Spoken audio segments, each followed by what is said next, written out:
What's up, everybody? I'm setting my last couple cameras today, and one thing I wanted to talk about, because we get a lot of questions about it when we talk about doing it a lot, is setting mock scrapes. So we have this one out here that we run all year long. It's kind of just a small block of timber in the middle of a bunch of ag fields, and it's a really good travel corridor. So I'll tell you a little bit about how we do it. You can kind of see behind me, and I'll take some video of it. This hanging limb right here. All we done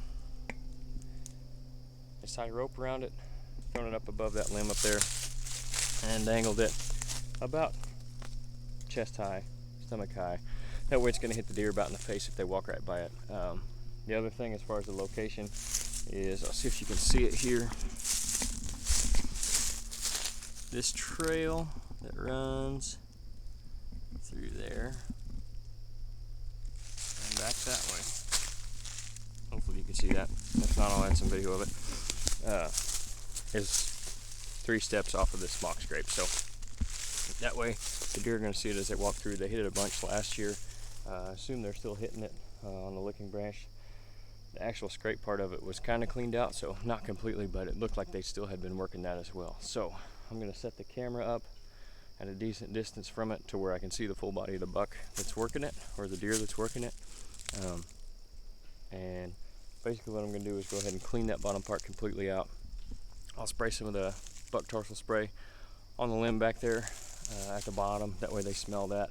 One kind of misconception is that you can't use like a urine or a tarsal spray on the branch because the deer use their preorbital gland for that. Well, sometimes we give a deer too much credit, and that's one time they're not really smart enough to figure out that that scent came from a deer's tarsal gland rather than their forehead. They just know that it's another deer in their area, so they're going to come in and check it regardless. But I'll try to get some video of that, doing that, and then that'll be it. You guys can kind of see the process, hopefully, but that's pretty much why we run them. We got the stand. I don't know if you can see it behind me or not. It's kind of tough to see. It's about 20 yards from this particular scrape, so about like where we like to run them. But that's pretty much it. Like I said, I'll get some video here of the actual process, and you get to see how we do it.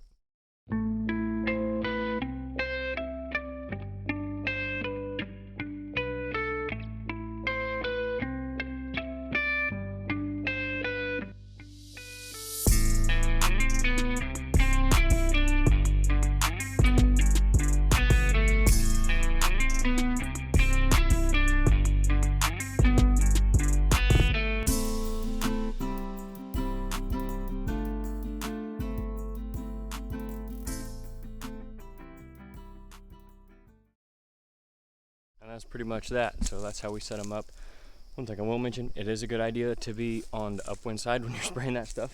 And then what I do, what I forgot to mention earlier, is that I'll go around, and if there's any vegetation at the bottom side of the scrape or around the bottom of the scrape, I'll go ahead and spray some of that on, and then I'll actually take the cap off and pour a little bit out into the scrape too. Deer don't always pee when they use the scrapes, but it does add a little more scent. So I actually see a couple does running through the woods over there. So I'm gonna get off here, check this stand, hang the camera, and get out of here before I spook every deer in the woods. So see you guys.